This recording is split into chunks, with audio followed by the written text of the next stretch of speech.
Ajay IAS Kankarbagh Patna के YouTube channel पे आप सभी का स्वागत है। 71st बीपीएससी मेन सीरीज के में हम लोग आज जो प्रश्न की विवेचना करने जा रहे हैं वो ये है, सुधार से समृद्धि, भारत को यदि विकसित देश बनाना है तो विभिन्न बदलाव को आत्मसात करना होगा, विवेचना करें। यानी कि ये समसामयिकी आधारित प्रश्न है, जिसमें ये हम लोग को देखना है कि इसमें एक मॉडल आंसर के तौर पे क्या क्या चीजें हो सकती हैं। तो सबसे पहले जो अगर हम लोग एक इंट्रोडक्शन देंगे तो इंट्रोडक्शन में हमें ये लिखना होगा कि जब भारत को आजादी मिली और आजादी के बाद भारत ने जिस आर्थिक मॉडल की परिकल्पना की वो मिश्रित अर्थव्यवस्था आधारित मॉडल थी, लेकिन इसके बाद से समय के साथ ही 1991 से सुधारों का एक दौर प्रारंभ हुआ।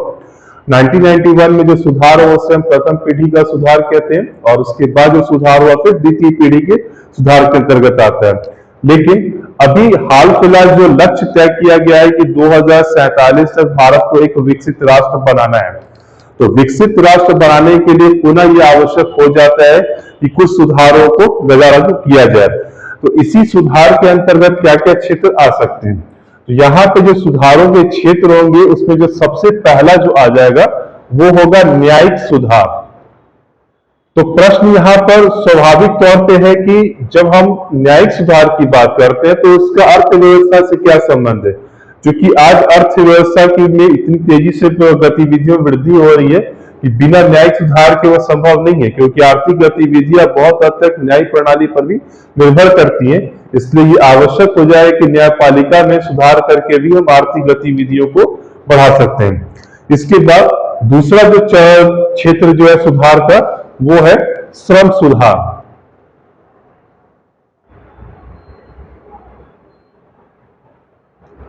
क्योंकि यहां पर ये स्पष्ट है कि जब तक श्रम सुधार लागू नहीं किए जाएंगे ऑब्वियसली जो भी आर्थिक गतिविधियां हैं वो पूरी तरह से गतिशीलता प्राप्त नहीं कर पाएंगी। फिर इसके अंतर्गत जो तीसरा सुधार आएगा और जो सबसे इंपॉर्टेंट है वो है भूमि सुधार।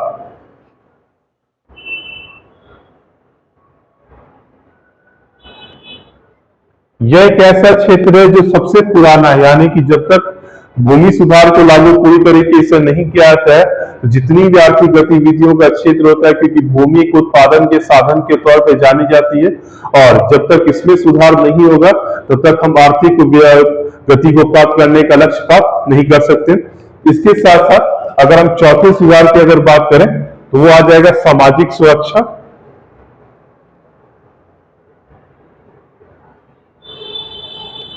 यानी कि औपचारिक क्षेत्र हो चाहे अनौपचारिक क्षेत्र हो, दोनों में यदि कामगारों को अगर सामाजिक सुरक्षा प्रदान नहीं किया जाता है तो जाहिर सी बात है वो एक उत्पादकता का स्तर प्राप्त नहीं किया जा सकता है। इसके बाद अगर हम एक क्षेत्र की और अगर चर्चा करें यानी कि पांचवें क्षेत्र की, तो अब तक जितने सुधार हुए थे उसमें राज्यों की भूमिका को बहुत सीमित रखा गया था, परंतु यदि एक भारत को विकसित राष्ट्र बनाना है तो यह आवश्यक हो जाता है कि राज्यों को वित्तीय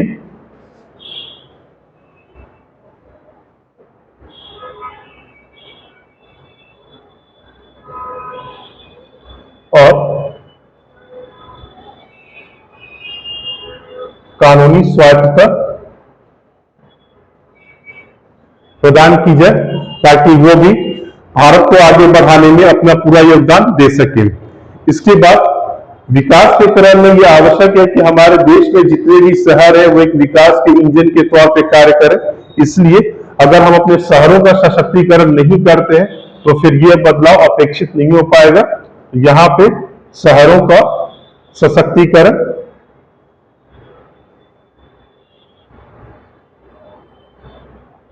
यानी कि अगर भारत को विकसित राष्ट्र बनाना है तो हमारे देश के शहर भी ऐसे हो जिनसे कि विकास को बढ़ावा मिल सके। इसके बाद अगर हम नेक्स्ट पॉइंट की बात करें तो वो है विश्व स्तरीय अधोसंरचना।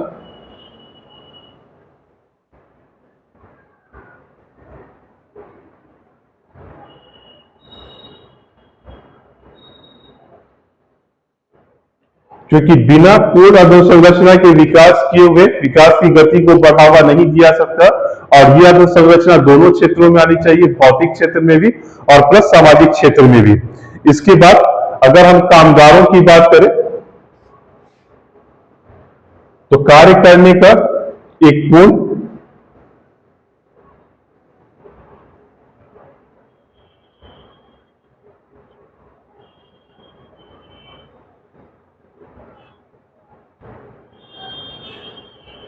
तो यहां पर जो क्षेत्र निर्धारित किए गए हैं कि जिनमें बदलाव ला के भारत की अर्थव्यवस्था को विकसित बनाया जा सकता है, वो यहां पर ये आ जाएगा, यानी कि न्यायिक सुधार, श्रम सुधार, भूमि सुधार, सामाजिक सुरक्षा, राज्यों को वित्तीय और कानूनी स्वायत्तता, शहरों का सशक्तिकरण, विश्व स्तरीय अधोसंरचना और कामगारों की सुरक्षा एवं पूर्ण उपयोग। और इसके बाद एक निष्कर्ष देना है, इसके बाद ये आंसर आपका पूर्ण हो जाएगा। धन्यवाद।